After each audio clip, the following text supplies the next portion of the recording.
Bonsoir et bienvenue sur la chaîne YouTube du groupe K2.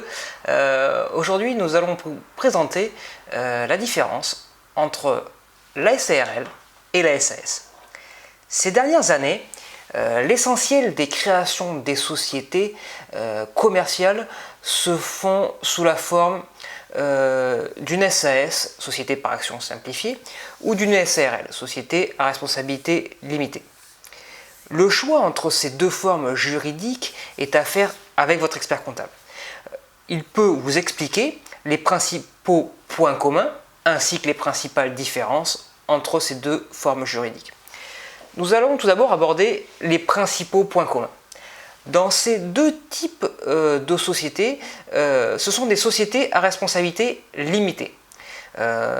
Nous les recommandons de façon générale dans le cadre d'une création de société commerciale. La SAS et la SARL sont deux structures pouvant être constituées par un associé unique. On parle alors de SASU ou de URL. Il n'y a aucune différence concernant l'obligation de rédiger des statuts au niveau des activités possibles, au niveau de l'apport en capital. Il faut minimum 1 euro.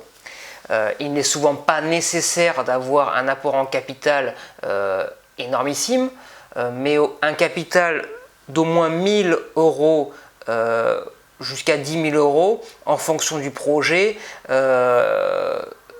rend le projet crédible. Il n'est pas crédible de monter une société avec 1 euro de capital social.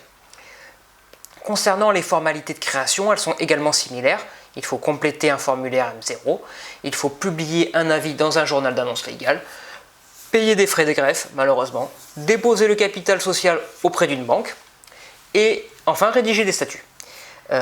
Excepté le dépôt du capital social que vous devez faire auprès d'une banque de votre choix, le reste des formalités sont réalisées par votre expert comptable. Maintenant, abordons les différences entre ces deux sociétés. Le capital social de la SAS est composé d'actions. Celui de la SARL est composé de parts sociales. De même, dans la SAS, on parle d'actionnaires. Dans la SARL, on va parler d'associés. Au niveau de la direction, la SAS est dirigée par un président. Il peut être une personne physique ou une personne morale. Dans le cadre de la SARL, on parle d'un gérant ou de co-gérant. Ce dirigeant représente la société envers les tiers. Et aucune clause statutaire qui limiterait leur pouvoir n'est opposable aux tiers. Concernant le régime social des dirigeants, en SARL, le gérant majoritaire, attention, est un indépendant. Il est affilié au régime des travailleurs indépendants, travailleurs non salariés, on parle de TNS. Le gérant minoritaire ou égalitaire est affilié, lui, en revanche, au régime général de la sécurité sociale, l'URSSAF. Il est donc assimilé comme un salarié. En SAS, les dirigeants sont affiliés au régime général de la sécurité sociale. Ils sont considérés comme des salariés. La différence entre ces deux régimes réside essentiellement dans le montant des cotisations sociales. Elles sont nettement moins importantes dans la SARL que dans la SAS. 47% versus 70% du net. Dans le cas des travailleurs non salariés, en revanche, avec les cotisations sociales sont moins importantes, mais la couverture sociale l'est tout autant, notamment au niveau de la retraite. Dans le cas des SARL, il n'est pas possible ou quasiment pas intéressant de se verser des dividendes. En effet, depuis 2013, on ne peut pas verser de dividendes au-delà de 10% du total, du capital social, plus la prime d'émission, plus les comptes courants. Les sommes versées en fait au-delà sont considérées comme de la rémunération et donc soumises aux cotisations sociales afférentes.